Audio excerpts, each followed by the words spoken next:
"Bid on me, stranger." The woman's voice cut through the dust and heat of the trading post yard, raw with desperation and something fiercer, something that sounded almost like command. Her eyes locked on the Comanche warrior standing at the edge of the crowd, and in that moment, everything Hanan thought he understood about why he'd come to this godforsaken place shattered like sun-baked clay. The town of Redemption Flats squatted in the Texas panhandle like a wounded animal, all splintered wood and false promises. The kind of place where men came to forget their names and women came because they had no other choice. It was late summer in 1867, and the war had been over for 2 years. But peace hadn't found its way to places like this, where desperation still hung thick as the dust that coated every surface, every face, every hope that dared show itself in daylight. Hanan had not intended to stop here. He'd been tracking a stolen herd of Mustangs for 3 days, following hoofprints and broken sage until the trail led him past the settlement, just as the sun reached its highest point. He'd planned to water his horse, trade for some dried meat, and disappear back into the open country where a man could breathe without tasting other people's failures. But then he heard the commotion rising from the center of town. Voices raised in that particular mixture of excitement and cruelty that made his jaw tighten with old, familiar anger. The auction block stood in the town square, if you could call it that, really just a cleared space between the mercantile and the saloon where someone had hammered together a platform from scrap lumber. A crowd had gathered, maybe 40 people, mostly men with sun-scorched faces and eyes that had seen too much and felt too little. They jostled and called out numbers, waving crumpled bills and coins, their voices competing with each other in a rhythm Hanan recognized. The rhythm of people buying things that shouldn't be sold. On the platform stood 3 women, and Hanan felt his stomach turn even before he understood what he was seeing. They weren't slaves, not in the legal sense, not anymore. But they were being sold just the same. Contract brides or indentured servants or whatever pretty name desperate times had invented for the same old darkness. 2 of the women stared at the ground, shoulders curved inward as if they could make themselves disappear through sheer force of will. But the 3rd woman stood differently. She was taller than Hanan expected, with copper-colored hair that caught the sunlight despite the dirt and exhaustion that marked her. Her dress had once been fine, you could tell from the cut of it, from the way the fabric draped, even though it was torn at the hem and stained with travel. But it wasn't her height or her bearing or even the stubborn set of her jaw that caught Hanan's attention. It was her eyes, green as spring grass, and filled with a fire that hadn't been beaten out of her yet. Though someone had clearly tried. The auctioneer was a thick-bodied man with a beard that couldn't hide the weakness in his chin. He wore a vest that strained across his belly and a hat that had seen better decades. His voice carried the practiced rhythm of someone who'd sold everything from cattle to conscience without losing sleep over either. He gestured to the first woman, a small blonde who looked barely old enough to be standing there, and started his pitch about her being a hard worker. Good with children, biddable and quiet, Hanan should have turned away. He should have walked back to his horse and ridden out of Redemption Flats without looking back. Because nothing good ever came from getting involved in town business. Especially not for a Comanche warrior in a place where most folks would just as soon shoot him as trade with him. But something kept his feet planted in the dust, kept his eyes on that platform, kept his attention fixed on the woman with the copper hair, who was scanning the crowd with the intensity of someone looking for salvation or revenge. Maybe both. The first woman sold for $37 to a rancher who looked old enough to be her grandfather. She didn't cry when he led her away, but her face had gone blank, empty, as if she'd left her soul somewhere else for safekeeping. The second woman, darker-haired and heavier, went for $42 to a man who ran a boarding house on the edge of town. The crowd was getting restless now, eager, because everyone knew the third woman was the real prize, the one they'd all come to see. The auctioneer's voice grew louder, more animated. as he gestured to the copper-haired woman. He called her Leona Harding, said she came from good Virginia stock, educated, could read and write and cipher numbers, play piano, speak some French. He didn't mention how she'd ended up on an auction block in the middle of nowhere, Texas, but Hanan could fill in those blanks well enough. The war had left a lot of women like her, women who'd lost everything when their world burned down, women who'd traded one kind of bondage for another just to survive. The bidding started at $50. A man in a checked suit raised it to $60. Someone else called $75. The numbers climbed, and with each one, Hanan watched Leona Harding's face grow harder, more distant, as if she was watching her life being parceled out in increments of $5 and $10. Her hands were bound in front of her, not with rope, but with leather straps. And Hanan noticed the raw marks on her wrists, the signs that she'd fought against them until her skin broke. $100 came from a man near the front, a cattle baron type with silver concos on his belt and cruelty in the set of his mouth. $125 from a saloon owner whose reputation had reached even Hanan's ears, none of it good. The bidding slowed as the price climbed beyond what most men in redemption flats could afford, narrowing down to 3 serious buyers, each one worse than the last. That's when Leona Harding's eyes found Hanan in the crowd. He stood apart from the others, not because he chose to, but because they'd left space around him the way water flows around a stone. He wore buckskin leggings and a shirt traded from a Mexican vaquero, his long black hair tied back with a strip of cloth, his face marked with the traditional tattoos of his people. He didn't belong here, and everyone knew it. But no one had been foolish enough to challenge him yet.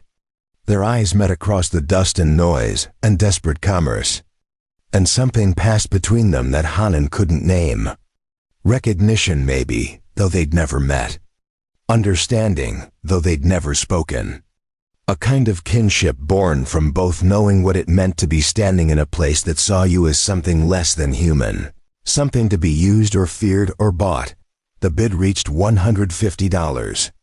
The cattle baron was locked in now with a mine owner who'd ridden in from the hills, both of them treating this like a competition that had nothing to do with the woman standing on the platform and everything to do with who could prove they had the deepest pockets, the biggest claim to dominance. The auctioneer's voice had gone hoarse with excitement. Sensing a sale that would keep him in whiskey for a month, Leona Harding opened her mouth. And for a moment, Hanan thought she was going to scream or curse or spit at the men bidding on her like she was a prize mare.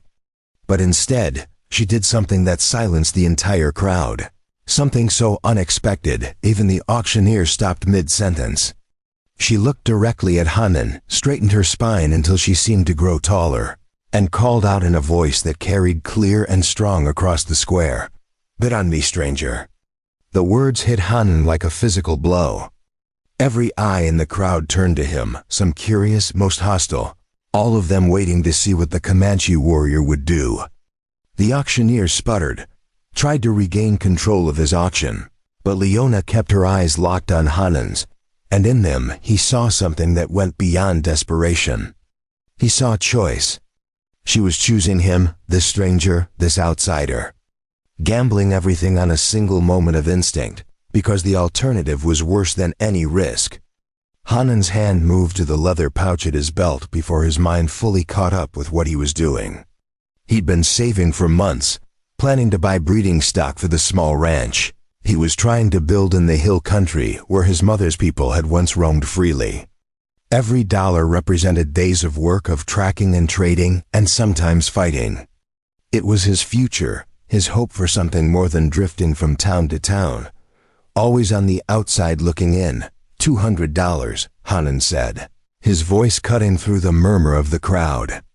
His English carried the careful precision of someone who'd learned it as a second language, shaped by Jesuit missionaries and army scouts and the necessity of surviving in a world that was no longer his own. The number was insane, more than twice what anyone else had bid, more than most men in redemption flats made in half a year. The crowd erupted. The cattle baron spun around, face flushing red with anger and something uglier. The mine owner started to counter, then stopped when he saw the look in Hanan's eyes. The kind of look that said some prices were paid in currency other than gold. The auctioneer gaped like a landed fish, clearly torn between his greed and his prejudice, between the fortune being offered and the man offering it. "Now hold on just a minute," the cattle baron said, pushing forward through the crowd. His hand rested on the pistol at his hip, not quite drawing but making the threat clear. "We don't allow his kind to bid here. This is a white man's auction for white man's property." The last word came out twisted with meaning, and Hanan saw Leona Harding flinch, saw her hands curl into fists despite the leather straps binding them. The auctioneer licked his lips, calculating. $200 was $200, no matter whose hand it came from. But crossing the cattle baron meant trouble, the kind that could get a man run out of business or worse. The crowd pressed closer, sensing violence the way animals sense storms. Half hoping for it, half fearing it. "My money's the same color as yours," Hanan said quietly. But his voice carried a weight that made men step back despite themselves. "And unless you've got $200 in your pocket right now, seems to me the lady made her choice." He emphasized the word lady deliberately, watching the cattle baron's face darken with rage. The tension stretched so tight, it hummed like a bowstring. Hanan could feel the weight of 40 hostile stares, could sense the hands moving toward weapons, could taste the familiar copper flavor of violence about to break loose. He'd been in situations like this before, had learned to read the signs, to know when words would work and when only action would answer. This was teetering on the edge, and the wrong move would send it crashing over. Then Leona Harding laughed. It wasn't a happy sound, wasn't even a sane sound really, but it shattered the tension like a hammer through glass. She laughed like someone who'd finally realized the joke wasn't on her anymore, like someone who'd stopped caring what happened next, because any outcome was better than what she'd been facing. The sound was wild and free and completely inappropriate for a woman standing bound on an auction block, which made it all the more powerful. $200, she said, still laughing, her voice carrying that same reckless abandon. "Going once, going twice, sold to the only man here who bothered to see me as something more than livestock." Her eyes blazed as she stared down the cattle baron, down the mine owner, down every man who'd been bidding on her like she was a prize to be won. The auctioneer opened his mouth, closed it, then finally nodded. Unable to argue with the woman's own declaration, Hanan moved forward, pulling the money from his pouch with steady hands, even though his heart was hammering against his ribs. He counted out the bills and coins onto the auctioneer's outstretched palm, each piece of currency representing a piece of the future he'd been building. The crowd muttered and shifted, angry but unwilling to challenge what had just happened, especially not with the way Hanan held himself, balanced and ready for whatever came next. The auctioneer handed him a piece of paper, a contract that bound Leona Harding to 5 years of service in exchange for passage west and basic provisions. Hanan took it without reading, his eyes on the woman as the auctioneer unlocked the leather straps around her wrists.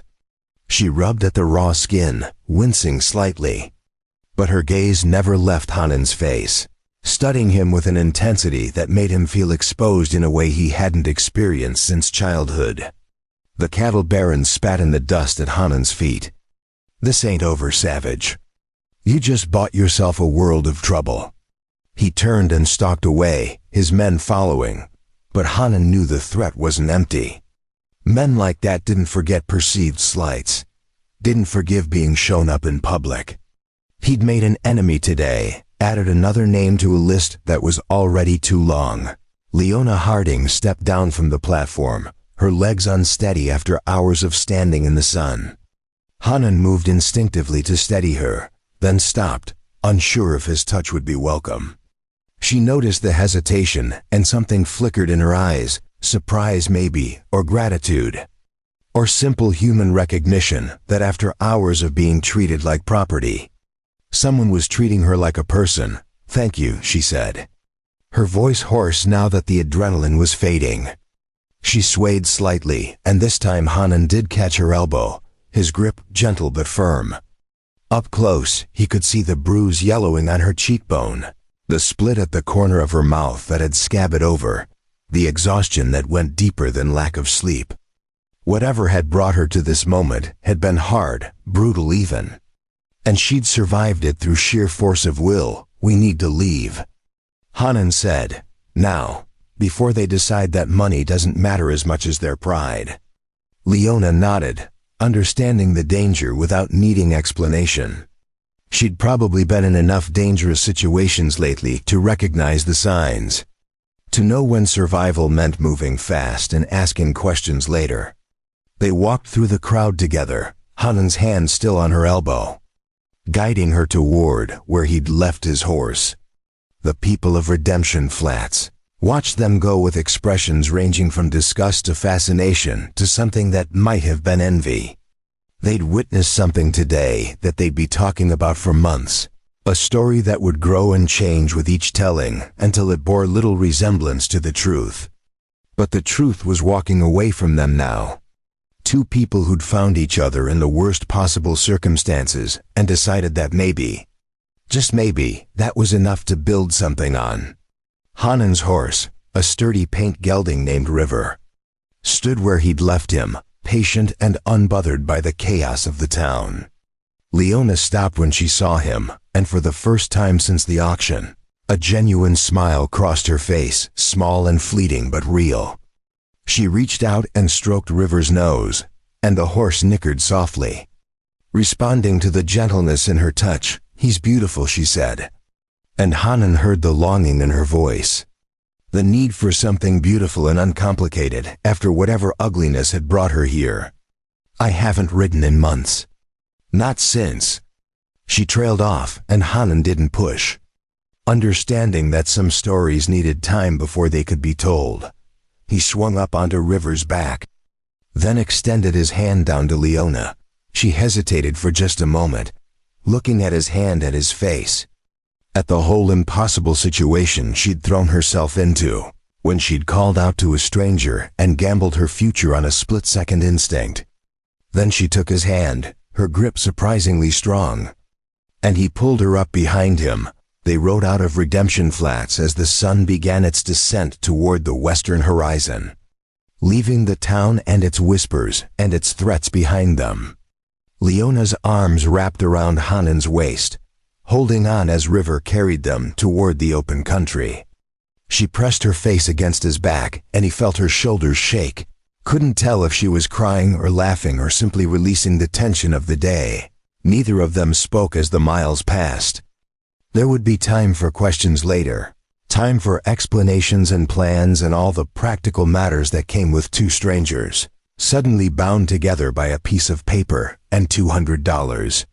For now, it was enough to ride, to put distance between themselves and the town, to feel the freedom of open space and the promise of a horizon that held no auction blocks, no hostile stares, no men treating human beings like cattle. The land opened up before them, rolling plains dotted with mesquite and interrupted by the occasional rocky outcrop. The air smelled of sage and dust and coming rain. Clean after the stench of Redemption Flats, Hanan guided River northwest, toward the hill country where he'd been building his small ranch, toward a future that looked nothing like what he'd planned when he'd woken that morning. Behind him, Leona Harding held on with the grip of someone who'd finally found something solid to cling to after drifting too long. And though Hanan couldn't see her face, he felt the moment her body relaxed slightly against his. Felt the moment she decided to trust, at least for now. At least until they reached wherever they were going. The sun painted the sky in shades of orange and purple as they rode, and somewhere in the distance, a coyote called out to the coming night, wild and lonely and free.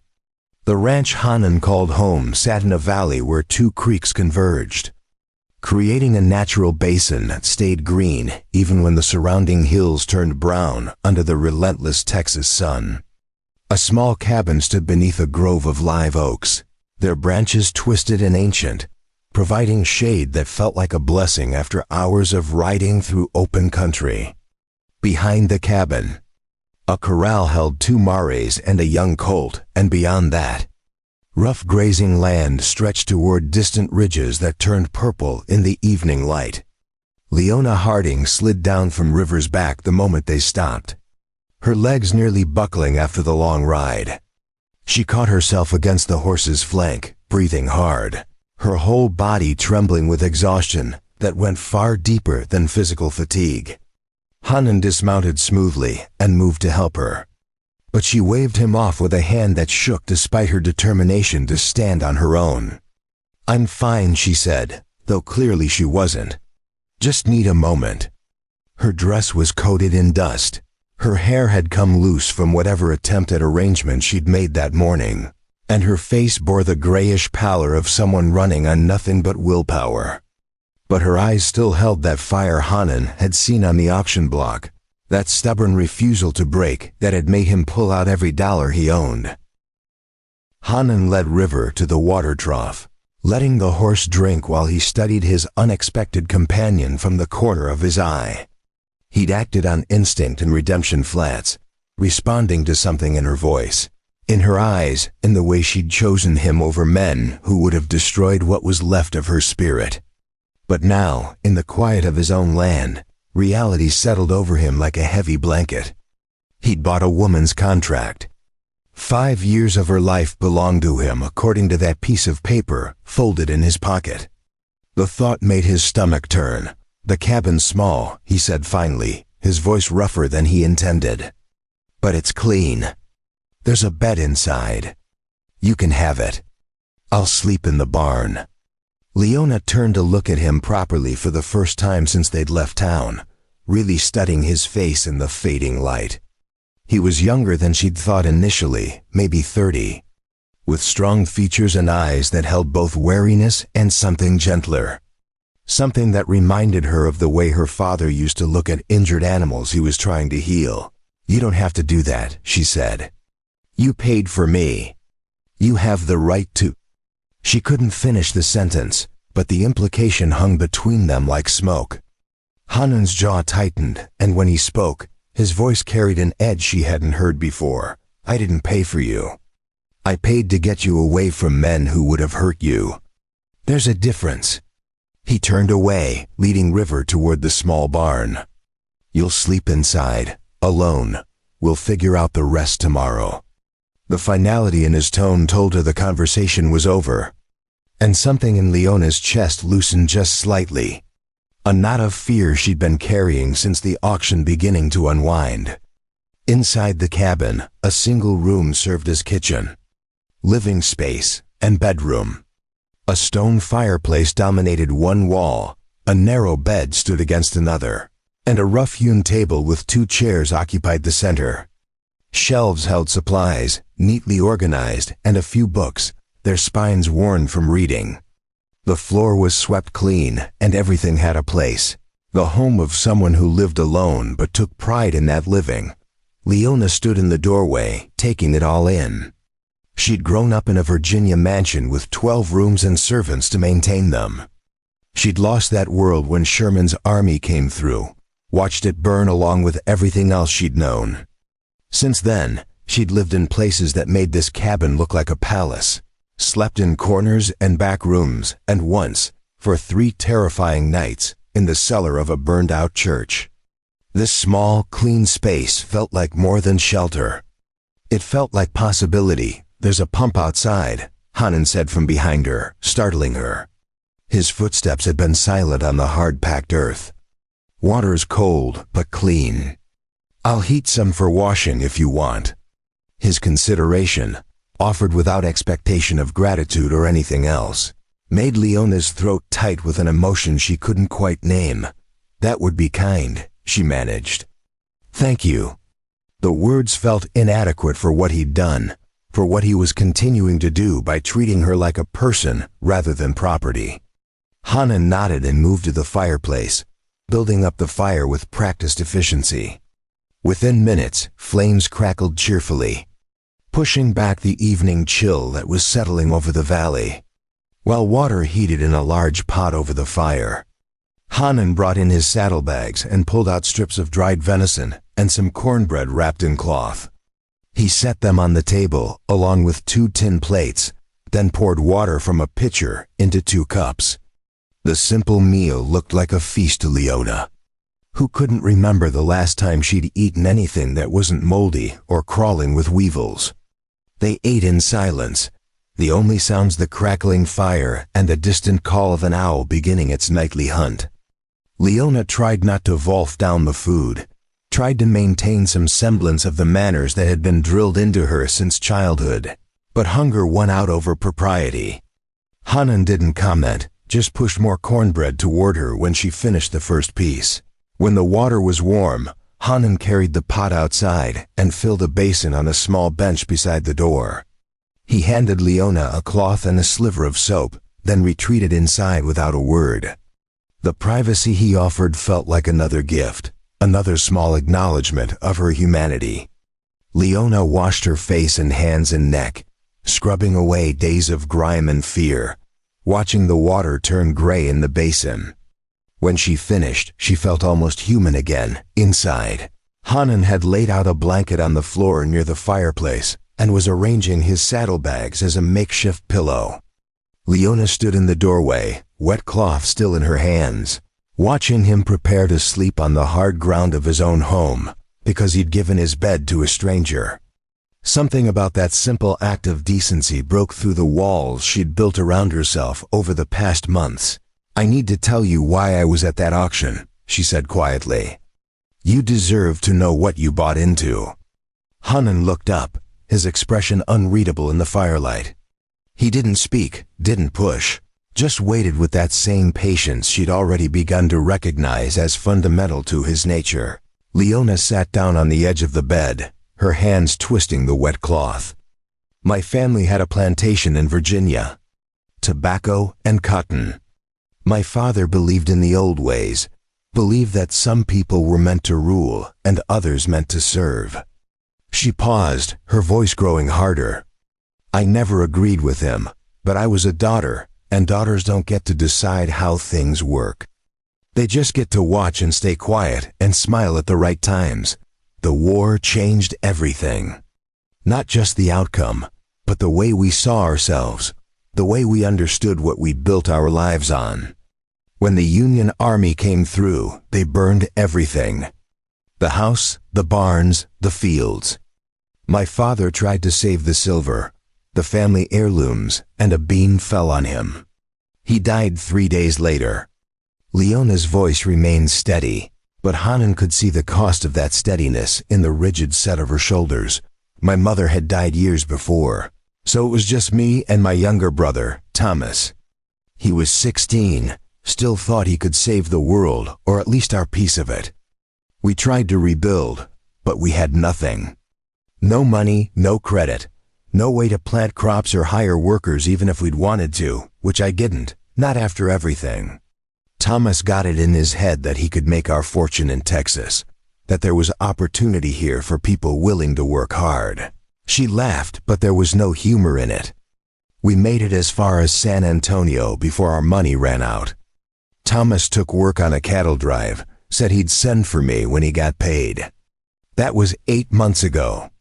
I haven't heard from him since." Hanan felt something cold settle in his gut, knowing where this story was headed, seeing the shape of it before she finished speaking. "I took work where I could find it. Washing, cooking, mending.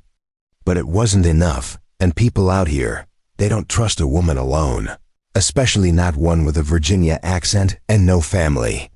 They think you're either a whore or looking to trap some man into marriage." Leona's voice had gone flat now, reciting facts without emotion. "A man in San Antonio said he could help me, said he knew people who needed housekeepers, governesses, respectable work for respectable wages. Instead, he sold me. Sold my contract to a man who ran what he called a bride agency, which was just a fancy name for collecting desperate women and auctioning them off to whoever had the cash. I tried to run twice." She held up her wrists, showing the scars that circled them like bracelets. "They kept me locked up after that, fed me just enough to keep me alive, and moved me from town to town like livestock. The silence that followed was heavy, filled with all the things Hanan wanted to say and didn't know how. He'd seen cruelty before, had experienced his own share of it, but hearing Leona's story, told in that flat, affectless voice, made him want to ride back to Redemption Flats and burn it to the ground. Instead, he stayed where he was and spoke the only truth he knew. That contract I have, the one that says you owe me 5 years. I'm going to burn it tomorrow. Before we jump back in, tell us where you're tuning in from, and if this story touches you, make sure you're subscribed, because tomorrow I've saved something extra special for you. You don't owe me anything, Leona. Not work, not service, nothing. You can stay here as long as you need to, and when you're ready to go, I'll give you money for passage wherever you want. Leona stared at him, her eyes wide with something that looked like shock or maybe disbelief. Why? The word came out barely above a whisper. Why would you do that? Why did you spend everything you had on someone you don't even know? Hanan considered the question, trying to find words for something he barely understood himself. When he spoke, his voice was low, almost hesitant. When I was a boy, maybe 8 years old, my village was attacked. Not by soldiers, by other Comanche from a rival band. They killed the men, took the women and children. My mother hid me in a dry creek bed, covered me with branches and told me not to move no matter what I heard. I stayed there for 2 days, listening to screams, to gunfire, to silence. When I finally came out, everyone was gone. My mother, my sisters, everyone I knew. He stared into the fire, seeing that past overlaid on the present. A missionary found me, half dead from thirst and fear. He took me to a mission school, taught me English, taught me to read and write, tried to teach me to be something other than what I was. I stayed there until I was old enough to leave. Then I went looking for my family. Never found them. Never found any trace of what happened to them. Leona listened without interrupting, recognizing the shape of his pain because it matched her own, different details, but the same essential loss. Hanan continued, his words coming slowly, carefully, as if he rarely spoke them aloud. So I understand what it's like to be taken from everything you know, to be treated like you're less than human, to have your whole life decided by people who see you as a problem or a possession. When I saw you on that platform, when you called out to me, I saw someone who needed what I needed when I was 8 years old. Someone to see me as a person. They sat in the quiet of the cabin. 2 people who'd been broken by different histories, but recognized each other's scars. Outside, the night had fully settled, bringing with it the sounds of the land, crickets and distant coyotes, and the whisper of wind through oak leaves. The fire burned low, casting dancing shadows on the walls. I can't just take your charity, Leona said finally. If I stay, I need to contribute something. I need to earn my place here. Hanan shook his head, but she held up a hand to stop him. Not because of that contract. Because I need to feel useful again. I need to remember what it's like to work towards something, instead of just surviving day to day. There's plenty of work, Hanan admitted. More than I can handle alone. The garden needs tending. I'm terrible at cooking anything beyond basic trail food. And I've been meaning to repair the chicken coop, but never seem to find the time. If you want to help, I won't turn you away. But it's your choice, understand? You work because you want to, not because you have to, Leona nodded. And for the first time since he'd seen her on the auction block, a genuine smile crossed her face, small but real. I think I can manage a garden and a chicken coop. I might even be able to teach you to cook something besides dried meat. The attempt at lightness, at normalcy, felt fragile but precious, like the first green shoots after a long winter. Han stood and added another log to the fire. You should sleep. Tomorrow's going to be a long day. We need to go into Cedar Springs for supplies, and I need to check on the herd I was tracking before I got distracted. His tone was casual, but Leona caught the underlying meaning. He'd given up his pursuit, lost the trail of those stolen horses, because he'd stopped to help her. Another debt she didn't know how to repay. "Thank you," she said, and this time she meant it for everything. For the auction, for the ride, for the food and shelter, and the promise to burn that contract. For seeing me when everyone else just saw a problem.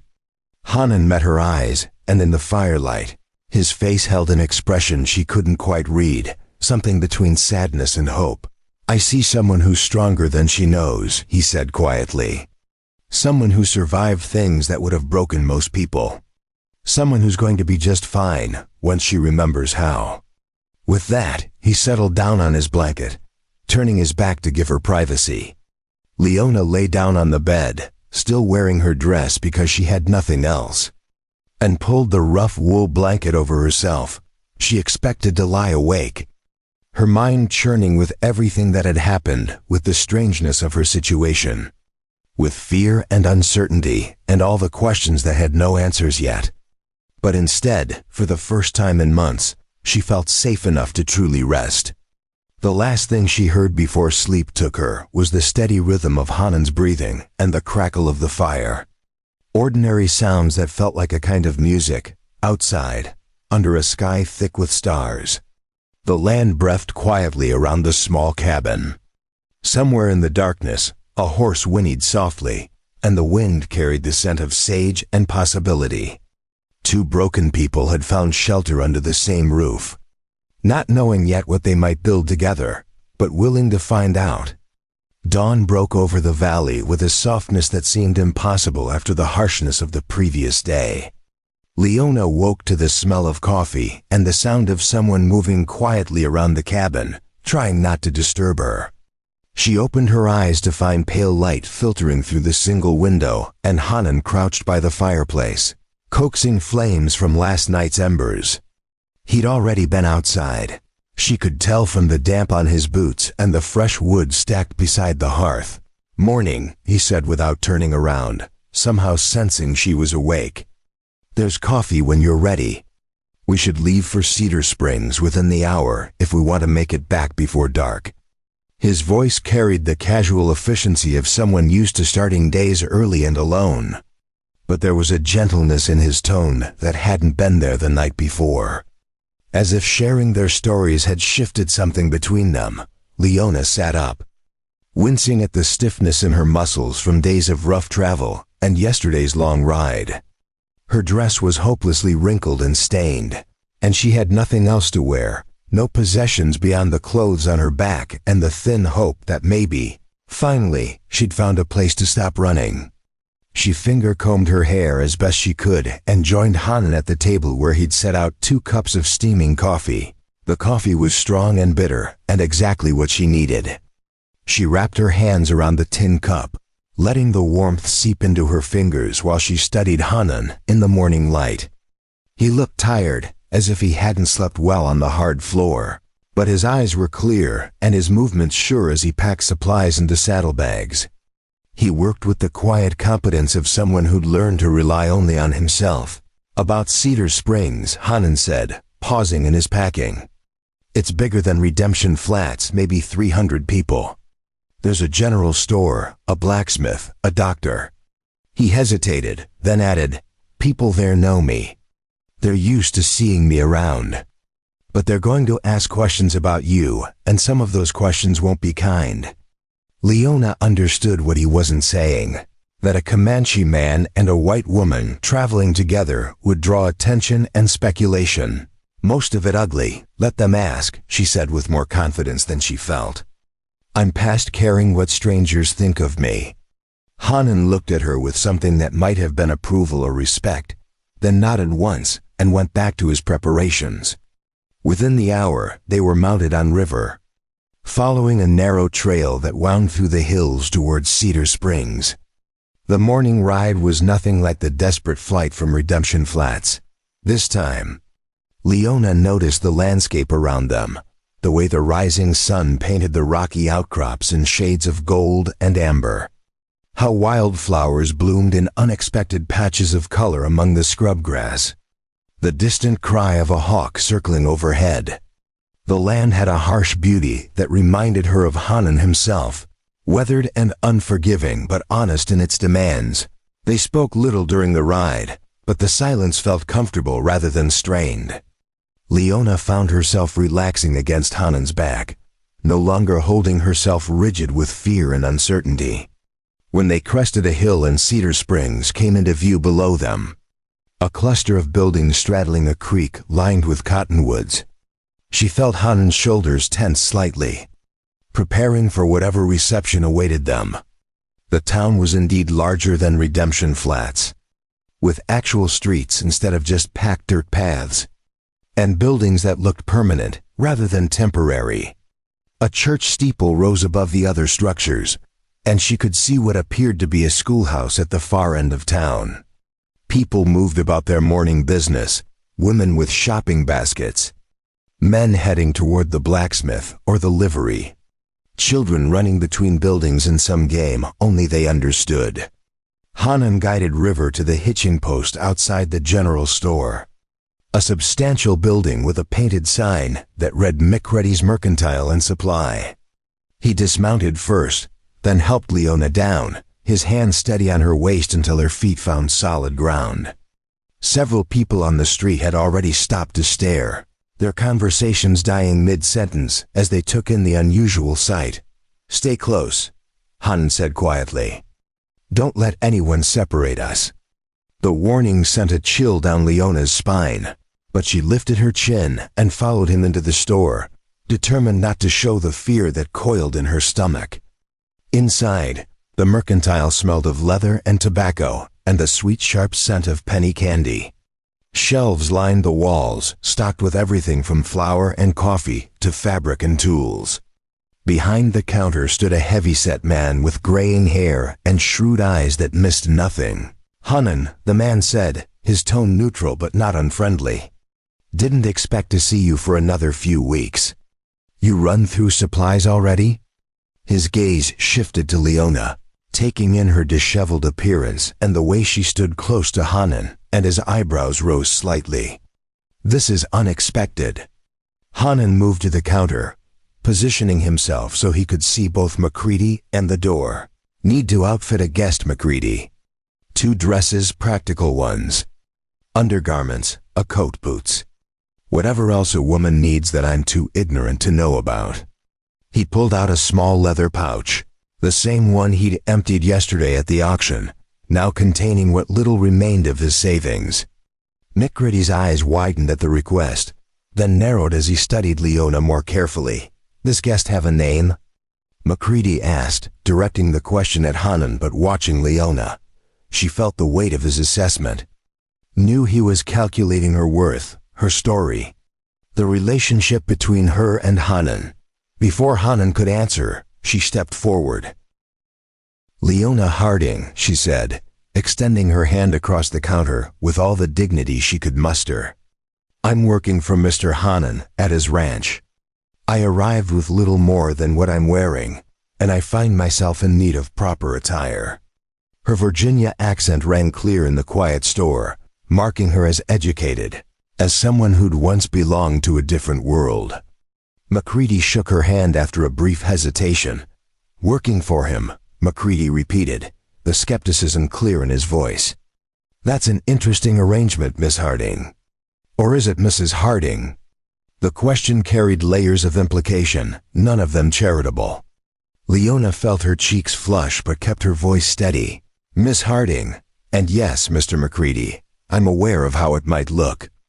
I'm also aware that I have few options and fewer resources, and Mr. Hanan has been kind enough to offer me employment and shelter without asking for anything I wasn't willing to give. If that offends your sensibilities, I suggest you remember that not everyone has the luxury of maintaining propriety when they're trying to survive." The sharpness in her tone surprised even her, but she was done apologizing for circumstances beyond her control. McCready stared at her for a long moment, then let out a bark of laughter that startled them both. "Well now, Hanan, you've gone and found yourself someone with spine. That's a rare commodity out here." He moved from behind the counter, gesturing for Leona to follow him toward the back of the store where fabric and ready-made clothing hung on pegs. "Reckon we can find something suitable." While Leona examined dresses under Mikridi's surprisingly knowledgeable guidance, Hanan gathered the other supplies he needed: flour, coffee, salt, dried beans, ammunition for his rifle. He worked methodically, but his attention never strayed far from Leona, watching for any sign of trouble. The store remained quiet except for the murmur of Mikridi's voice as he discussed hem lengths and practical fabrics. The door opened, bells jingling above it, and 3 men walked in. Hanan recognized them immediately, ranch hands from the Bar X, which meant they worked for Marcus Drummond, the cattle baron from yesterday's auction. His hand moved instinctively toward the knife at his belt, though he kept the motion subtle. The men saw him and stopped, their expressions hardening. "Well, if it ain't the savage who thinks he can buy white women," the largest of the 3 said, his voice loud enough to carry through the store and out into the street. "Heard about your little performance yesterday, Engine. Caused quite a stir. Mr. Drummond ain't pleased." Hanan met the man's eyes but didn't respond, knowing that any reaction would only escalate the confrontation they were looking for. Leona emerged from the back room wearing a simple calico dress that actually fit her, her ruined clothes bundled under her arm. She took in the scene immediately, the 3 men blocking the door, the tension radiating from Hanan's rigid posture, Mikridi's worried expression. Without hesitation, she crossed to Hanan's side. "Gentlemen," she said, her voice carrying the same aristocratic authority her mother had once used to command servants and intimidate social rivals. "I wasn't aware the Bar X employed men who loitered in mercantiles harassing customers. Does Mr. Drummond know his hands are spending their working hours making threats instead of tending cattle?" The unexpected verbal assault from a woman threw the men off balance. "This ain't your concern, lady," the spokesman said, but with less confidence than before. "You don't understand the situation here. You don't know what kind of man you've thrown in with." Leona took a step forward, and despite being significantly smaller than any of the 3 men, something in her bearing made them step back. "I know exactly what kind of man I've thrown in with, as you so eloquently put it. A man who saw someone in trouble and helped without expecting anything in return. A man who treats me with more respect and decency than I've seen from any white man in the past 8 months." She let that sink in, watching the confusion and anger war on their faces. "So unless you have actual business in this store, I suggest you take your concerns back to Mr. Drummond and tell him that the woman he wanted to buy yesterday is very satisfied with how the auction turned out." "Now hold on," the man started, his hand moving toward his gun. But Mikridi's voice cut through the tension like a knife. "That's enough. You boys want to start trouble, you do it outside my store. I don't care who signs your pay vouchers. I won't have gunplay scaring away my customers." The 3 men hesitated, caught between their desire to follow through on Drummond's implied orders and the very real threat of being banned from the only well-stocked mercantile within 20 miles.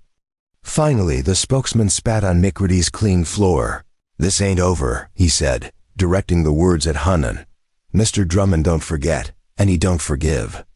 You cost him money and pride yesterday. That's a debt that gets paid." With that, they filed out of the store, but their departure felt more like a postponement than a resolution. Leona released a breath she hadn't realized she was holding. "Well handled, Miss Harding," Macridi said with genuine admiration. Most women would have fainted or screamed. "You stood up to them like a general facing down deserters." Leona managed a shaky smile. "I find that bullies respond poorly to fear and quite well to being treated like the children they are," she said, though her hands trembled slightly as she set her bundled clothes on the counter.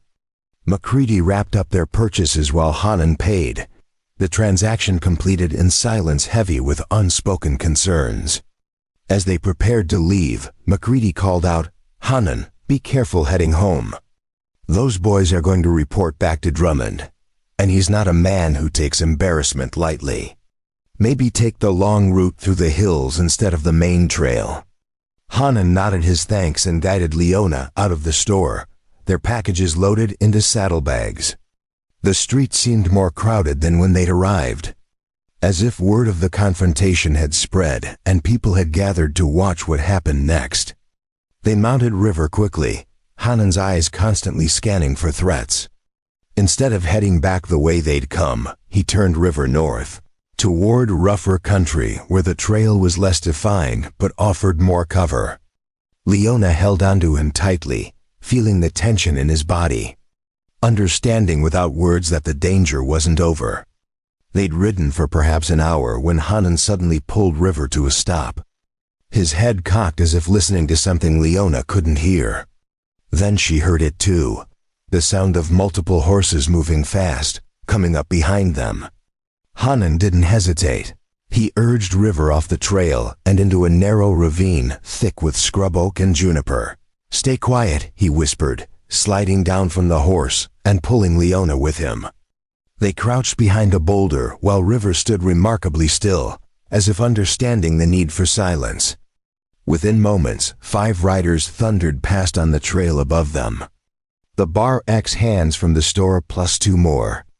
All armed, all clearly hunting, when the sound of hoofbeats faded.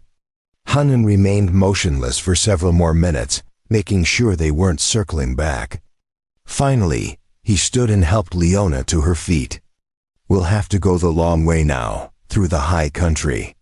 It'll add hours to the trip, but we can't risk the main trails."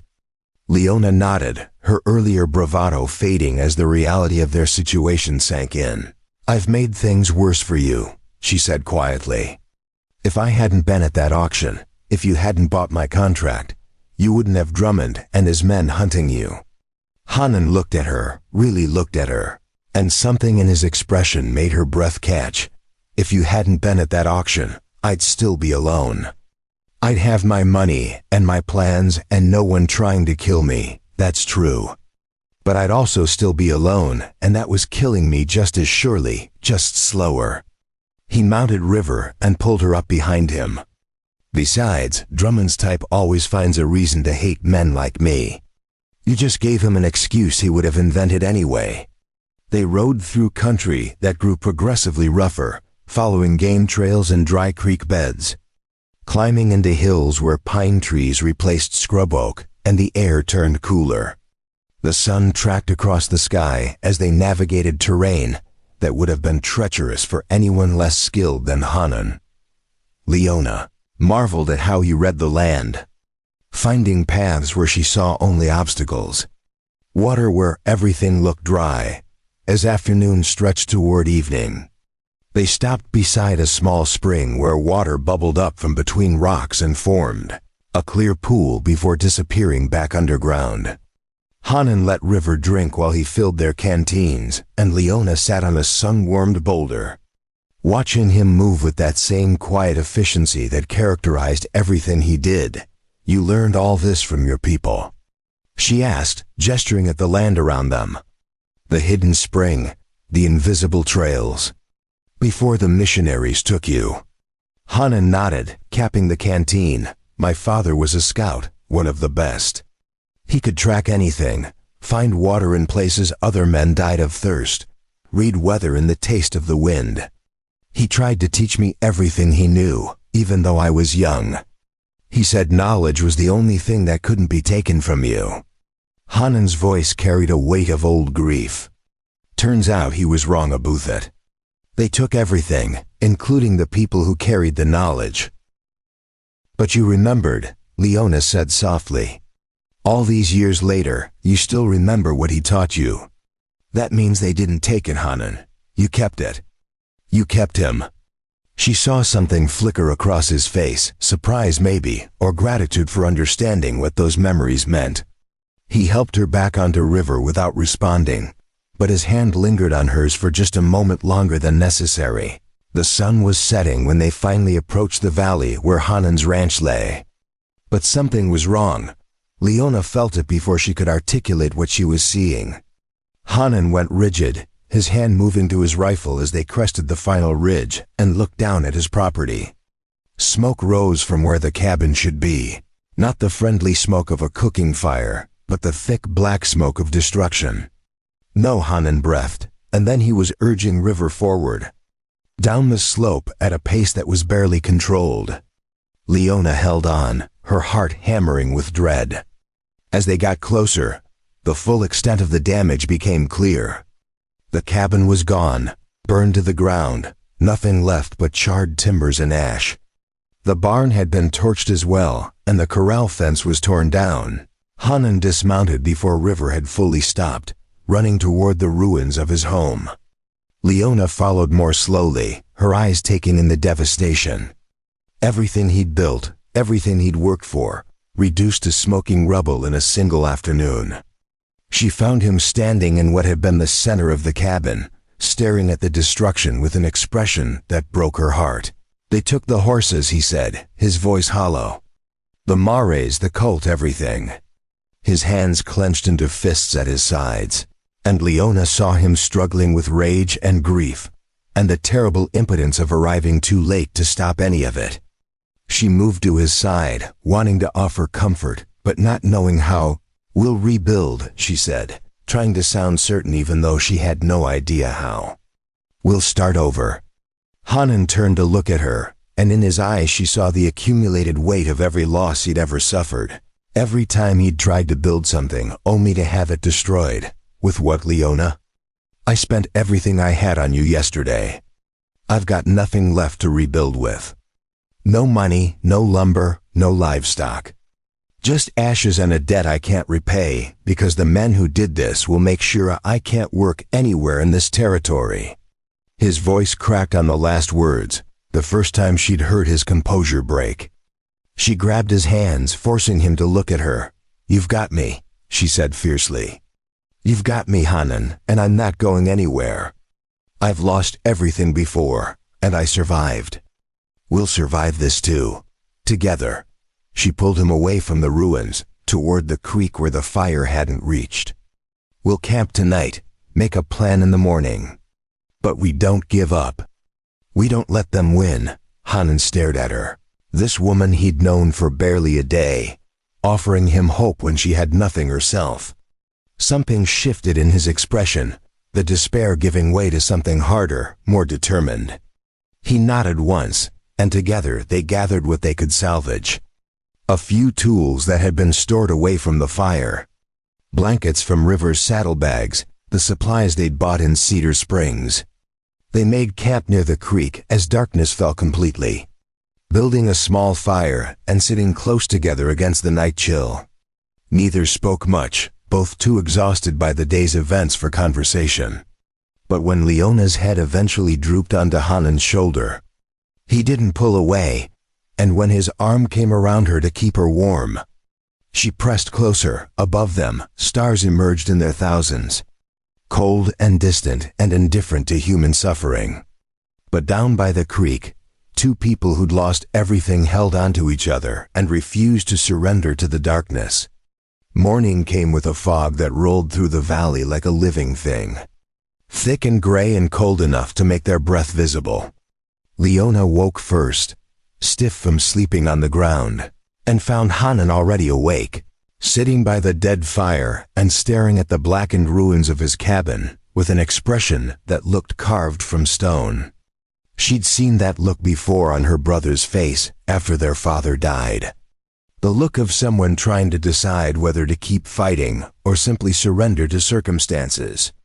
"I know where Drummond keeps his horses," Hanan said without preamble, his voice flat and dangerous in a way that made Leona's stomach clench. "The Bar X Ranch is about 15 miles northeast. He's got maybe 40 head in his personal herd, including a breeding stallion worth more than everything I owned." His hands flexed as if imagining wrapping around something or someone. "I could take them. All of them. By the time he realized what happened, I'd be halfway to Colorado." "And then what?" Leona asked quietly, moving to sit beside him. "You'd be a horse thief running for the rest of your life. Every lawman and bounty hunter in 3 territories would be hunting you. Is that really what you want?" Hanan's jaw clenched, and she could see the war happening inside him. The part that wanted revenge against the part that knew better. "I want my life back," he said, and the raw pain in those words hit her like a physical blow. "I want the 10 years I spent building something that mattered. I want to not be the savage who gets blamed when white men do evil things. I want to stop losing everything I care about." He turned to look at her, and his eyes were bright with unshed tears. "But you're right. Stealing his horses would just prove everything they already believe about me." Leona reached for his hand, lacing her fingers through his. "Then we find another way. A better way. We go to the law, report what happened, make them investigate." Hanan let out a bitter laugh that had no humor in it whatsoever. "The law? The sheriff in Cedar Springs is Drummond's cousin. The territorial marshal is 2 weeks. Right away, and wouldn't investigate a crime against a Comanche, even if he was standing right here watching it happen. There is no law for people like me, Leona. There's just what I can defend with my own hands, and what gets taken when I'm not looking." The resignation in his voice was somehow worse than the anger had been. They sat in silence while the fog slowly lifted, revealing the full devastation of the previous day's destruction. Preparing and narrating this story took us a lot of time, so if you are enjoying it, subscribe to our channel. It means a lot to us now. Back to the story. In the growing light, Leona could see details she'd missed in the dark. A cooking pot thrown into the creek, Han's few books torn and scattered. Deliberate cruelty added to the practical destruction. Whoever had done this wanted Hanan to know they'd enjoyed it. "There's another option," Leona said slowly, an idea forming as she spoke. "We go to the church. The Reverend in Cedar Springs, he seemed like a decent man from what I saw yesterday. If we tell him what happened, get him to witness the damage, maybe he can rally support. Even Drummond can't completely ignore the church." Hanan looked skeptical. "Reverend Morrison is a good man, but he's also smart enough to know which battles he can't win. Speaking out against Drummond means risking his congregation, his church, maybe his life. I won't ask him to do that." Leona stood up, brushing dirt from her new dress, determination settling over her like armor. "Then I'll ask him. And if he says no, I'll stand in the middle of Cedar Springs and tell everyone who'll listen what happened here. I'll make it impossible for people to pretend they don't know." She met Hanan's startled gaze with fierce resolve. "You saved me when no one else would. Now let me fight for you." Something in Hanan's expression shifted, the resignation giving way to wonder and something that looked almost like hope. He stood and moved close to her, his hand rising to cup her cheek with unexpected gentleness. "You don't owe me this, Leona. You don't owe me anything." She leaned into his touch, feeling the warmth of his palm against her skin. "This isn't about debt," she said softly. "This is about choosing to stand with someone who stood with me. This is about not letting cruel men win because good people stay silent." She covered his hand with hers. "Besides, I have nowhere else to go and nothing else to lose. We might as well lose together if it comes to that." Hanan's thumb traced along her cheekbone, his eyes searching hers. "You're the bravest person I've ever met," he said, and the quiet awe in his voice made her heart skip. Leona felt heat rise in her cheeks, unused to being seen so clearly, valued so highly. Before she could respond, Hanan dropped his hand and stepped back, clearing his throat. "We should gather what we can salvage. If we're going back to Cedar Springs, we'll need evidence." They spent the next hour sifting through the ruins, collecting what proof they could of the deliberate destruction. Leona found pieces of the books with boot prints ground into the pages. Hanan discovered where someone had poured lamp oil along the cabin walls before setting the fire, the empty cans tossed carelessly nearby. Most damning was a leather glove caught on a piece of fence railing. The Bar X brand burned clearly into the wrist. By mid-morning they were ready to ride, their saddlebags loaded with evidence and the few supplies they'd managed to save. River seemed to sense the importance of their mission, stepping carefully through the valley as if understanding they might not return. Leona took one last look at the destroyed ranch, memorizing it, using her anger at the injustice to fuel her courage for what lay ahead. The ride to Cedar Springs took less time than their circuitous route the previous day, and they arrived to find the town bustling with the activity of market day. Farmers had brought produce and livestock, merchants had set up tables outside their shops, and children darted between the crowds with the wild energy of youth. It looked peaceful, normal, completely at odds with the violence that had driven them here. Hanan guided River directly to the white church at the edge of town, its steeple pointing toward heaven like an accusation. They dismounted, and Hanan hesitated at the door, clearly uncomfortable entering a building that represented so much of what had been used to strip away his identity. Leona squeezed his hand once, then pushed open the door. Inside, the church was simple but well maintained, with wooden pews and a small altar flanked by wildflowers in mason jars. Reverend Morrison was arranging hymnals, a thin man in his 50s with kind eyes and a face that had seen enough of life to have earned its lines honestly. He looked up as they entered, surprise flickering across his features before settling into cautious welcome. "Miss Harding," he said, recognizing her from the previous day. "And Mr. Hanan, this is unexpected. Please come in." His gaze moved between them, taking in their disheveled appearance, the soot stains on their clothes, the grim determination in their expressions. "What's happened?" Leona stepped forward, her Virginia training in public speaking suddenly invaluable. "Reverend Morrison, we need your help. Yesterday, while we were in town, someone burned Mr. Hanan's ranch to the ground. They destroyed his home, his barn, stole his horses, and left him with nothing but ashes." She pulled the branded glove from her bag.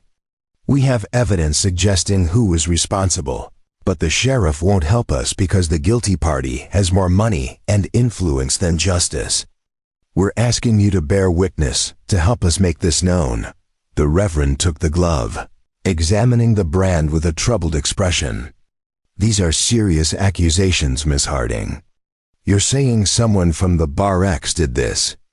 That would mean Marcus Drummond is involved, and that's a dangerous man to accuse without irrefutable proof." His reluctance was clear, but so was his conscience struggling with what he was being asked to ignore. "I'm not asking you to accuse anyone," Leona pressed. "I'm asking you to come see what was done and let your congregation know that a man's livelihood was destroyed while he was in your town, conducting legal business. Let them decide what that says about Cedar Springs and the kind of justice available here." The Reverend set the glove down carefully, his hands trembling slightly. "You're asking me to start a fight I'm not sure I can win, Miss Harding. Drummond controls half the economy in this county. If I speak against him, he could ruin me, ruin this church, ruin anyone who stands with us." His eyes moved to Hanan, who had remained silent throughout the exchange. "I want to help, truly I do, but I have to think of my flock." "Your flock," Hanan said quietly, speaking for the first time. The word tasted bitter on his tongue. "The missionaries who took me from my people talked a lot about flocks, about shepherds protecting sheep, about good men standing against evil. But when it came time to actually do those things, to actually stand up for what they preached, there was always a reason why it was too dangerous, too complicated, too risky." He met the Reverend's eyes steadily. "I understand you have people depending on you. But I'm people too, even if your flock doesn't see it that way." The Reverend flinched as if struck, and Leona saw shame color his features. He walked to the window, staring out at his church, his town, the life he'd built on compromise and careful neutrality. When he turned back, something had changed in his expression, a hardening of resolve. "You're right," he said to Hanan. "Both of you are right. I've been shepherding my flock right into cowardice, teaching them that safety is more important than righteousness. If I can't stand up for an innocent man whose home was burned, what am I even doing wearing this collar?" He grabbed his coat from a peg by the door. "Show me what happened. Let me see the evidence. And then we'll decide together how to proceed." The three of them rode out to Hanan's valley, the Reverend on a borrowed horse from the church stable. The journey passed in near silence, each person lost in thoughts about what came next, the risks they were taking, the possible consequences. When they crested the ridge and looked down at the destroyed ranch, Reverend Morrison actually gasped. "Dear Lord," he breathed, staring at the devastation. "I've seen barns catch fire by accident, seen buildings lost to lightning strikes. But this was deliberate. This was evil done with intention and pleasure." He dismounted and walked through the ruins, touching the charred timbers, examining the oil cans, studying the boot prints ground into Hanan's scattered belongings. His face grew progressively darker with anger. "This isn't just a crime," the Reverend said finally. "This is a message. They wanted you to know they could take everything from you and face no consequences. They wanted you to feel helpless, to drive you away or provoke you into doing something that would justify hurting you more." His hands clenched at his sides. "I've been a fool, trying to keep peace by ignoring injustice. That's not peace, it's just delayed violence. What will you do?" Leona asked. The Reverend turned to face them both, and in his eyes she saw the same fierce determination she'd felt when she'd called out to Hanan at the auction. The moment when survival instinct transformed into defiant choice. "I'm going to call a town meeting. Tomorrow, after Sunday service. I'm going to bring every person I can gather and show them what was done here. I'm going to put the question to them directly. What kind of community are we? One where power means the freedom to destroy, or one where justice applies to everyone regardless of wealth or race?" He looked at Hanan. "I can't promise they'll do the right thing, but I can promise they'll have to look at the truth and make a conscious choice. That's all I'm asking," Hanan said, and Leona heard the emotion he was trying to keep out of his voice. "Just a chance for people to know what happened and decide if they're comfortable with it." The Reverend nodded firmly. "You'll both stay at the church tonight. I have a room in the back for travelers. Tomorrow we'll see if Cedar Springs has a soul worth saving." They rode back to town as the sun began its descent, painting the sky in shades of orange and red that looked almost like fire. Leona rode close to Hanan, their legs occasionally brushing, drawing comfort from proximity as they prepared for whatever tomorrow would bring. That evening, in the small room behind the church, Leona sat on one of the two narrow beds while Hanan stood at the window, watching the town settle into night. The room was sparse but clean, with a wash basin and a small table holding a Bible and a lamp. The Reverend had brought them food and left them alone, sensing they needed time to process everything. "Are you afraid?" Leona asked quietly. Hanan didn't turn from the window, but she saw his shoulders stiffen slightly. "Terrified," he admitted. "Not of Drummond or his men. I've faced worse threats than them. But I'm afraid of hoping again, of believing people might choose to do the right thing when it's so much easier to look away. Every time I've hoped, every time I've trusted that things might be different, I've been proven wrong." He finally turned to face her. "Until you. You're the first person in a long time who's made me think maybe hope isn't just another word for foolishness." Leona stood and crossed to him, taking both his hands in hers. "Hope isn't foolish, Hanan. Hope is what keeps us human when everything else tries to make us into animals just surviving." She hesitated, then spoke the truth that had been growing in her heart since the auction. "You asked me yesterday why I called out to you, why I chose a stranger over men I could see. Want to know the real reason?" She saw him nod, holding his breath for her answer.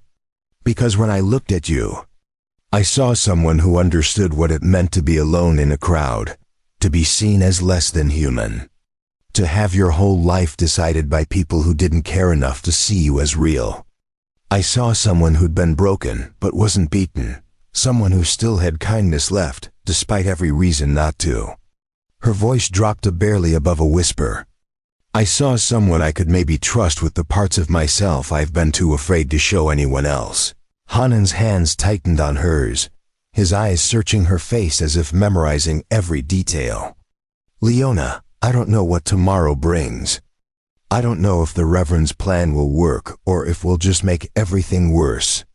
But I need you to know that buying your contract was the best $200 I ever spent. Not because I got anything out of it, but because it brought you into my life." He raised one hand to cup her face. "You've given me something I thought I'd lost forever. A reason to believe that not everyone in this world wants to hurt me." Leona leaned into his touch, her eyes closing briefly as she let herself feel the connection forming between them, fragile but real. When she opened her eyes again, she found him looking at her with an expression that made her breath catch. Vulnerability and desire and hope all mixed together.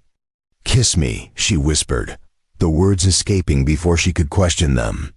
Hanan's eyes widened in surprise, and she saw him hesitate, saw him question whether she really meant it or if she felt obligated. She answered, be rising on her toes and closing the distance herself, pressing her lips to his with gentle certainty. The kiss was soft at first, tentative, both of them half expecting the other to pull away. But then Hanan's arms came around her, pulling her close, and Leona's hands moved to his hair, and the kiss deepened into something that felt like finding home after years of wandering. When they finally broke apart, both breathing hard, they stayed pressed together, foreheads touching. "Whatever happens tomorrow," Leona said, "whatever Cedar Springs decides, we face it together. Promise me." Hanan nodded, his arms still wrapped around her as if he could protect her from the world through sheer force of will. "Together," he agreed. "No matter what." They stood like that for a long time, holding each other in the lamplight, drawing strength from shared warmth and the growing certainty that whatever they were building between them was worth fighting for. Outside, the town slept, unaware of the reckoning that awaited them in the morning. Sunday morning broke clear and cold over Cedar Springs. The kind of morning that made everything seem sharper, more defined, as if the world itself was holding its breath. Leona woke to find Hanan already dressed, standing by the window and watching the first townspeople make their way toward the church.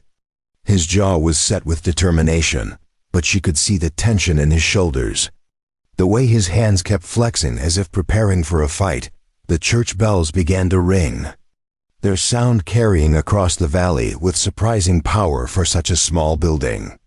Reverend Morrison had spread word the previous evening that today's service would include important community business, and apparently curiosity had overcome the usual Sunday morning reluctance. People were arriving in greater numbers than typical. Farmers in their cleanest shirts, merchants with their wives, even a few ranch hands who normally spent Sundays sleeping off Saturday night's whiskey. Leona dressed carefully in the second dress they'd purchased, a dark blue calico that made her look respectable and serious. She braided her hair with steady hands despite the nervousness fluttering in her stomach, remembering all the times her mother had coached her on public presentation. How to hold yourself when eyes were watching, how to project confidence even when you felt none. Those lessons had been meant for Virginia society balls, but they served just as well for a frontier church gathering where she was about to help expose a powerful man's crimes. "Are you ready?" Hanan asked as the bells finished their call. His voice was steady, but she heard the underlying current of anxiety. They were about to walk into a room full of people who'd already decided what kind of man he was, who'd already chosen to see him as less than fully human. Asking them to see the truth required them to question assumptions they'd held their entire lives. "As ready as I'll ever be," Leona answered, moving to stand beside him. She took his hand, lacing her fingers through his, and felt him startle slightly at the public gesture. "We walk in together," she said firmly. "Let them see from the start that we stand united. Whatever they think about you, they'll have to include me in that judgment." Hanan looked at their joined hands, then at her face, and something in his expression softened. "You don't have to tie yourself to me like this, Leona. If the town turns against us, it'll be harder for you to find a place here, to build a life. You could sit separately. Let them think you're just someone I employed. Keep your distance from the controversy." She squeezed his hand harder. "I spent 8 months learning what happens when you try to make yourself acceptable to people who've already decided you don't matter. I'm done with that. I'd rather stand with you and face their judgment than sit safely alone and hate myself for cowardice." Her voice carried absolute conviction. "Besides, after last night, after what we shared, do you really think I could sit across the church and pretend you're just an employer?" The memory of their kiss hung between them, sweet and complicated. A promise neither had fully articulated, but both understood. Hanan lifted their joined hands and pressed his lips to her knuckles, a gesture so tender it made her heart ache. "Then let's go show Cedar Springs what courage looks like," he said. They walked out of the back room and into the church proper, where Reverend Morrison was greeting parishioners at the door. His eyes widened when he saw them holding hands, but he recovered quickly and gave them an encouraging nod. The sanctuary was filling rapidly, people crowding into pews and standing along the walls. Leona felt the moment their entrance was noticed, felt the wave of whispers ripple through the congregation like wind across wheat.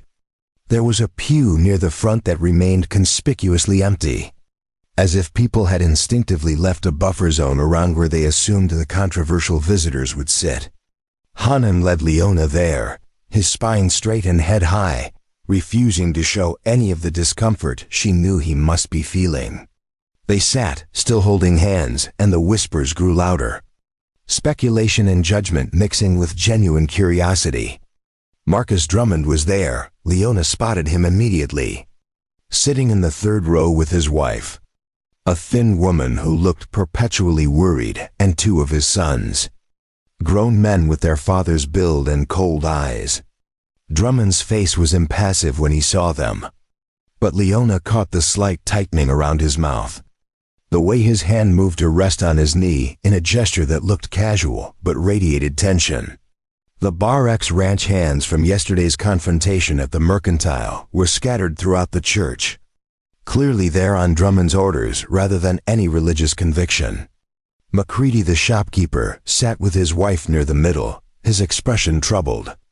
A dozen other faces Leona didn't know studied them with varying degrees of hostility, curiosity, and in a few cases what might have been sympathy. Reverend Morrison moved to the pulpit and raised his hands for silence. The congregation settled reluctantly, the whispers dying to expectant quiet. The Reverend looked out over his flock with an expression Leona had never seen on a clergyman's face before, a mixture of love and disappointment. "Hope and determination, brothers and sisters," he began, his voice carrying to every corner of the small church. "Today I'm going to ask you to do something difficult. I'm going to ask you to look at yourselves honestly, to examine the community we've built here, and to decide what kind of people we want to be." He paused, letting that settle. "Yesterday, I was shown something that shook me to my core. Something that made me question whether I've been serving God or just maintaining comfortable lives." The congregation shifted uneasily, sensing this wasn't going to be the usual sermon about faith and perseverance. Drummond's expression had gone flat and dangerous, his eyes locked on the Reverend with unmistakable threat. Morrison saw it but didn't falter. "On Friday, while most of you were going about your business, a woman was auctioned in Redemption Flats, sold like livestock because she had no family, no money, no way to protect herself." The Reverend's voice grew stronger.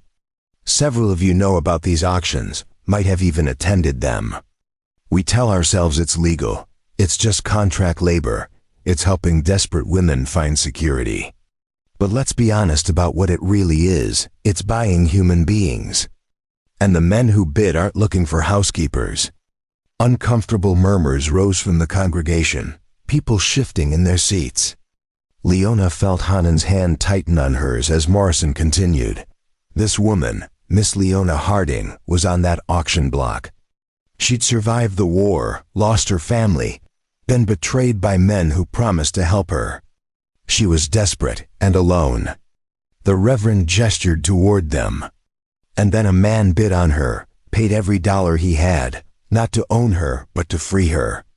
That man was Hanan, who many of you know, though I suspect few of you have ever bothered to really know him. Drummond stood abruptly, his voice cutting across the church. This is inappropriate, Reverend. Whatever arrangement exists between the savage and his woman has nothing to do with Sunday worship. I suggest you return to proper scripture and leave secular matters for secular venues.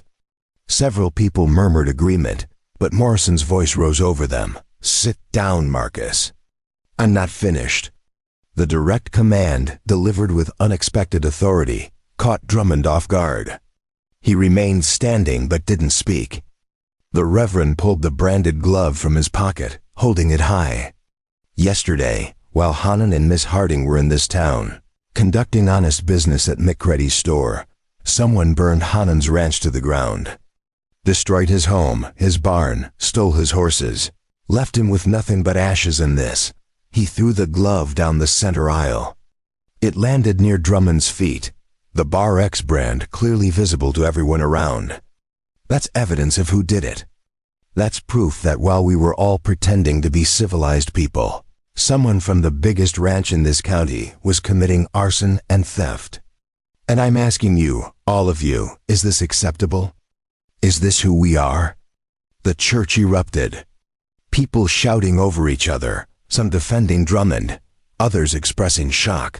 A few calling for Morrison to prove his accusations. Drummond's face had gone purple with rage, and his sons had risen to flank him, hands moving toward weapons that church propriety should have kept at home.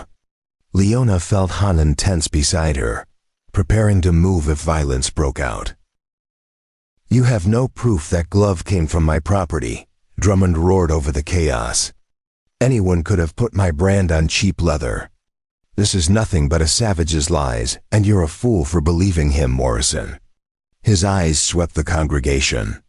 How many of you want to take an Indian's word over mine? How many of you are willing to side with someone who isn't even Christian, who doesn't even belong in this town? I belong here more than you do, Hanan said, rising to his feet. His voice wasn't loud, but something in it commanded attention, silenced the room. His hand released Leona's, and she felt the loss immediately, but she understood he needed to stand alone for this. My mother's people lived in this valley for generations, before your grandfather stole it through treaty violations and broken promises. I've paid taxes on my land, registered my brand, followed every law you wrote to keep people like me in our place. And when I finally saved enough to build something, you burned it, because I had the audacity to help someone you wanted to hurt. Drummond took a step forward, his hand definitely on his gun now. You watch your mouth, savage. You're confessing to being on land you have no right to, that you're squatting on territory that belongs to civilized people. Maybe that fire was justice, cleaning out vermin. Several of his men nodded, hands also moving to weapons. And Leona saw the situation spiraling toward violence. She stood, her voice ringing out clear and strong with all the projection she'd learned for Virginia drawing rooms. Mr. Drummond, I'm fascinated by your definition of civilized.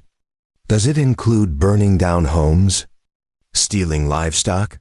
Or does civilization simply mean having white skin and enough money to buy silence? The unexpected attack from a woman threw Drummond off balance. This doesn't concern you, girl. You don't understand the situation here.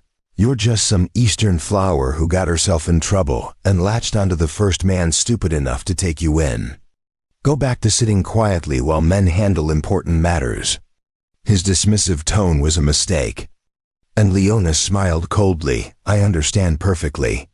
Mr. Drummond, I understand that you wanted to buy me at that auction. That you bid $150 to own 5 years of my life.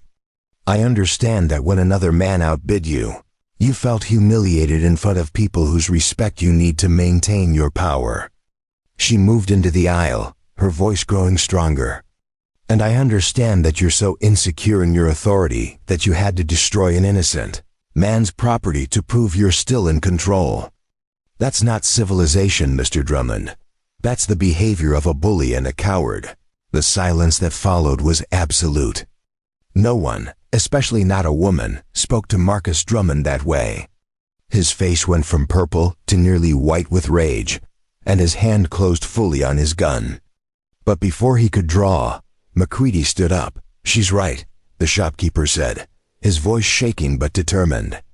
"I saw what happened at the auction through the gossip network. I heard how you acted when you lost the bid, Marcus. And yesterday, 3 of your hands came into my store making threats, trying to intimidate Hanan and Miss Harding." His wife clutched his arm, clearly terrified, but he didn't sit down.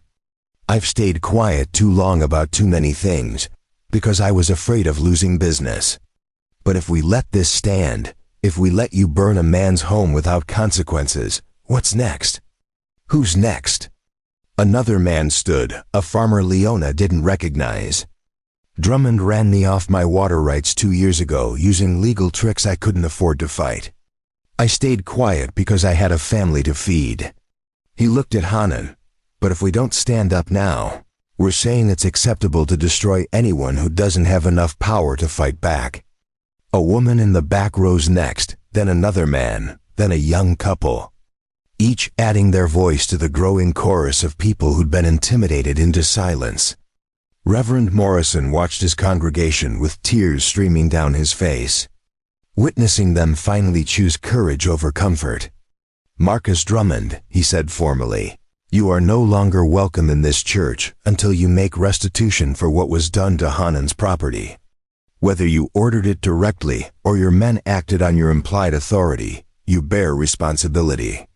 The congregation may decide individually how they want to respond, but this house of God will not shelter those who practice deliberate evil." Drummond's hand finally released his gun, but the rage in his eyes promised this wasn't over. He stalked out of the church, his sons and most of his men following. But Leona noticed a few stayed behind, their expressions uncertain, as if witnessing their employer publicly condemned had broken some spell. The doors slammed behind Drummond with enough force to rattle the windows. The congregation sat in stunned silence for a long moment, processing what had just happened. Then Morrison spoke again, his voice gentle now. "I know this is hard. I know standing against power is terrifying, especially when that power controls your livelihood. But I'm asking you to remember that we're supposed to be a community, not a collection of individuals protecting our own interests. Hanan needs help rebuilding. Miss Harding needs acceptance. Can we be the people who provide those things?" The response wasn't unanimous. Several families left immediately, clearly unwilling to risk Drummond's wrath. But others remained, and to Leona's amazement, they began offering help. Macready pledged lumber from his store at cost. The farmer who'd spoken up offered labor. Women approached Leona directly, welcoming her and offering practical assistance, clothing, food, advice on living in the territory. It wasn't everyone, and it wasn't unconditional acceptance. But it was more than either she or Hanan had dared hope for, as the church emptied. People stopping to shake Hanan's hand or speak quietly with Leona, she felt something shift inside her. For months she'd been running, desperate, alone, convinced the world held no place for her. Now standing in this small frontier church with a man she barely knew but trusted completely, surrounded by imperfect people trying to do better. She felt something she'd almost forgotten. She felt hope. That evening, they stood together in the valley where Hanan's ranch had been, watching the sunset paint the sky in shades of gold and purple. Tomorrow, people would come to help clear the debris and begin rebuilding. Macready had already delivered the first load of lumber. Reverend Morrison had organized a schedule of volunteers. It wouldn't be easy, and Drummond's shadow still hung over everything, but they weren't facing it alone anymore. "I keep expecting to wake up," Hanan said quietly, his arm around Leona's waist. "Keep expecting this to be some dream where I imagine people caring about what happens to me." Leona leaned into him, her head resting on his shoulder. "It's real," she promised. "Not perfect, not complete, but real. We made them see you, Hanan. We made them see themselves." That's not something that disappears when you wake up. He turned to face her, both hands moving to frame her face, his thumbs brushing her cheekbones with infinite gentleness. "Thank you," he said. And the words carried the weight of everything he couldn't articulate. Gratitude for her courage, for standing beside him, for calling out to him at an auction when she could have chosen safety. Thank you for being brave enough to bid on a stranger. Leona smiled, remembering that desperate moment that had changed both their lives. Thank you for being brave enough to answer, she replied. Then she kissed him, soft and sweet and full of promise for the future they were building together. The kiss deepened, both of them pouring into it all the fear and hope and determination that had brought them to this moment. When they finally broke apart, the sun had fully set, leaving them in twilight. Stars were beginning to emerge overhead, countless points of light pushing back the darkness. Hanan pulled Leona close again, both of them looking out over the valley that would soon hold their rebuilt home. "Stay with me," he said. Not a command but a question, an invitation. Not because of any contract or obligation, but because you want to. Help me rebuild this place, make it ours instead of just mine. I know it's fast. I know we barely know each other. But Leona, I've never been more certain of anything. Leona felt tears prick her eyes, but they were good tears. The kind that came from finally finding something worth holding on to. "I'll stay," she promised. "I'll help you rebuild, and when we're done, it'll be the strongest ranch in the territory because we built it together. Built it on something real instead of just survival." She turned in his arms to face him fully.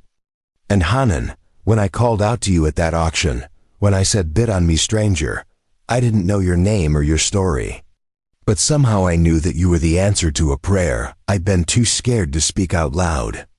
They held each other as full night descended.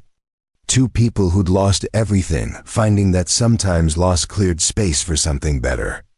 Around them, the land breathed quietly, patient and eternal, waiting for the life they would build on it. In the distance, a coyote called out to the darkness, and somewhere close by, another answered. Lonely no more, the valley had witnessed destruction and would soon witness rebuilding. It had seen cruelty and courage, hate and hope, the worst of humanity, and finally something approaching its best.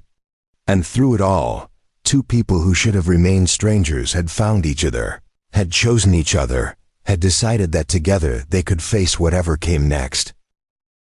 Leona thought about the frightened woman she'd been on that auction block, desperate enough to gamble everything on a stranger's eyes. Hanan thought about the isolated man he'd been, convinced he would always be alone in a world that saw him as less than human. Both of them marveled at how one moment of courage, one choice to reach across the divide, had transformed their lives completely. Tomorrow would bring challenges. Drummond wouldn't forget or forgive. And prejudice didn't disappear just because a few people stood against it. But tomorrow would also bring help, community, the beginning of something new. And whatever came, they would face it together. Two souls who'd bid on each other in the only auction that mattered. The one where you gambled your heart and hoped the stranger you chose would prove worthy of the risk. Above them, the stars wheeled through their ancient patterns, indifferent to human struggles but somehow bearing witness all the same.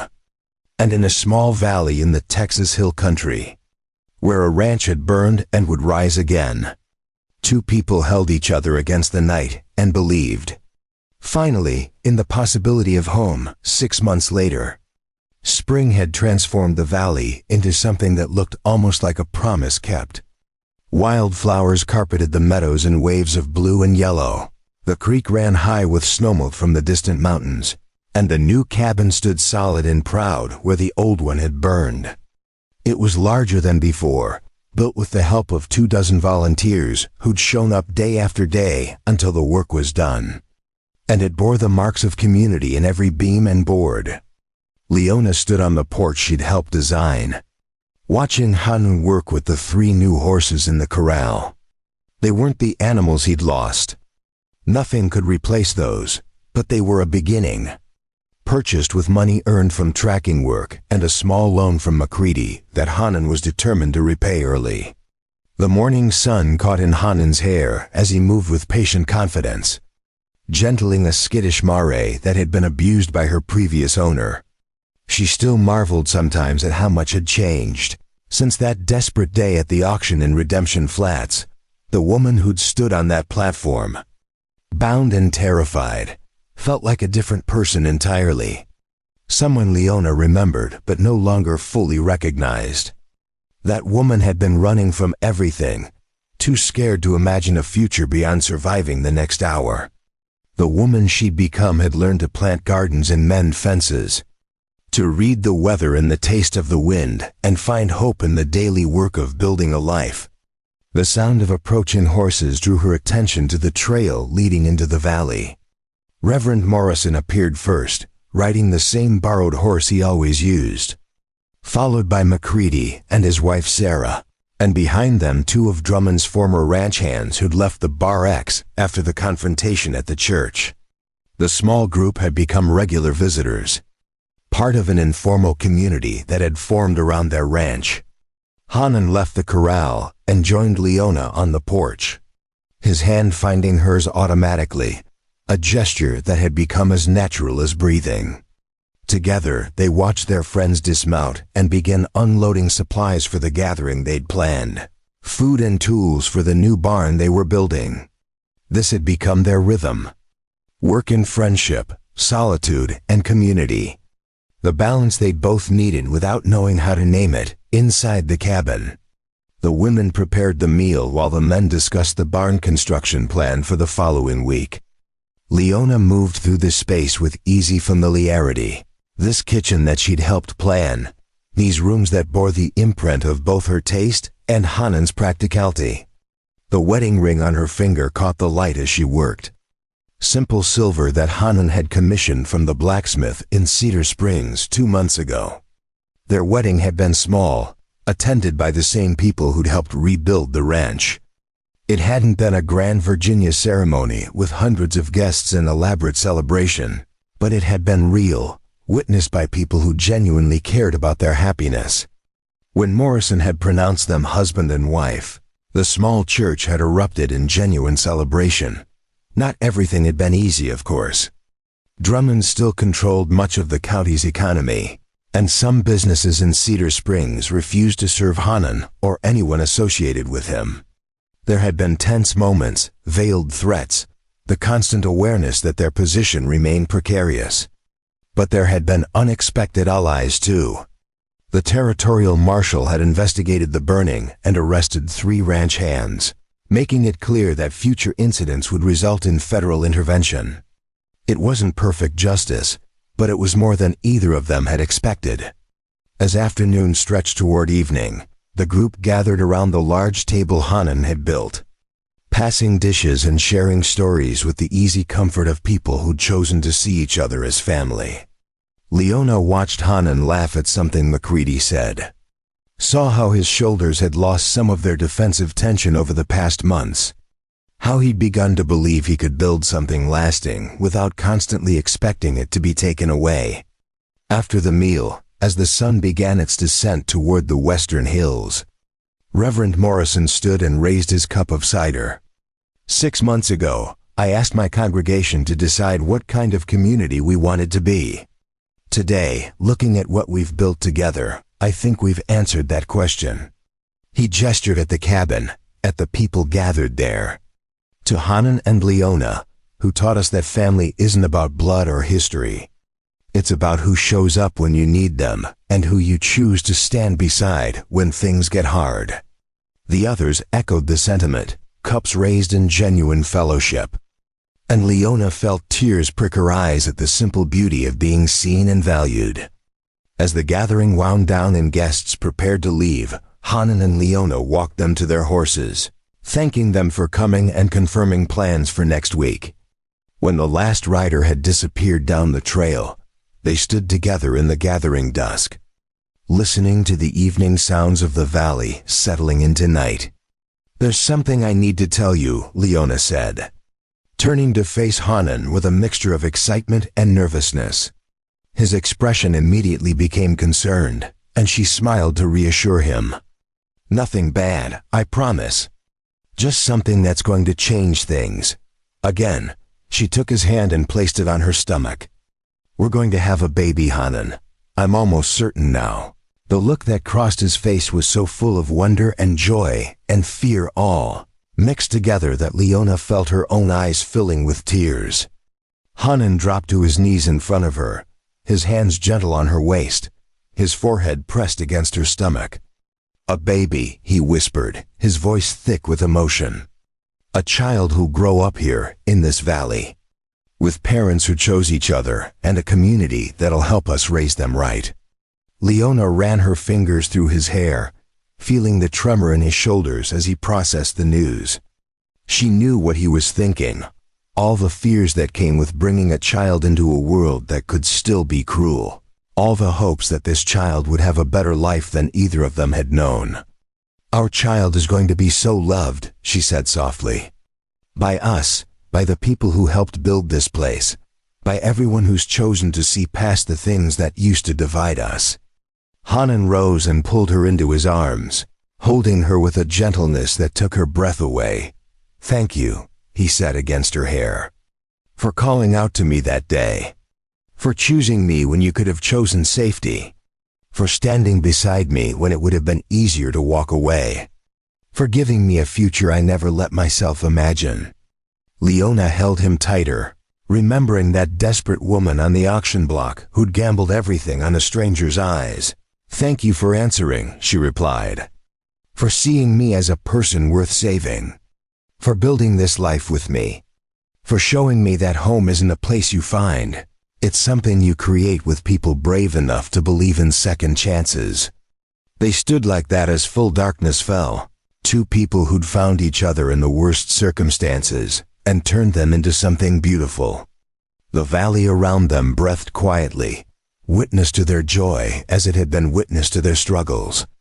6 months ago, they'd stood in ruins and ashes, everything destroyed, facing an uncertain future with nothing but each other and fragile hope.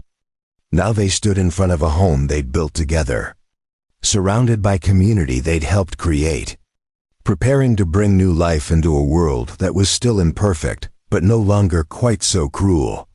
Leona thought about the letter she'd received last month from her brother Thomas, finally tracked down through the territorial mail system in Colorado. He was alive, working on a ranch, and desperate to reconnect with the sister he'd thought lost forever. She'd written back immediately, telling him about Hanan, about the ranch, about the child growing inside her. His response had been joyful, promising to visit as soon as the spring cattle drive was finished. So much had been lost for both of them. Families and homes and the certainty that the world made sense. But from that loss had grown something neither could have built alone. A life based on choice rather than circumstance, on mutual respect rather than obligation. On love that had grown from shared struggle into something unshakable. Come inside, Leona said finally, shivering slightly in the cooling night air. We should rest. Tomorrow's going to be another long day. Hanan nodded but didn't immediately move. His eyes on the stars beginning to emerge overhead. I love you, he said. The words still slightly awkward in his mouth, because he'd spent so many years not saying them to anyone. But I need you to know it. Leona, I need you to know that every morning I wake up grateful that you saw something in me worth gambling on. Leona stood on her toes and kissed him, soft and sweet and full of promise. I love you too, she whispered against his lips. And I'd make that gamble again, every single time. They walked into their home together, closing the door on the darkness outside and the cold, stepping into warmth and light and the future they were building one day at a time. Behind them, the valley settled into night, patient and eternal, bearing witness to two lives that had found each other against all odds.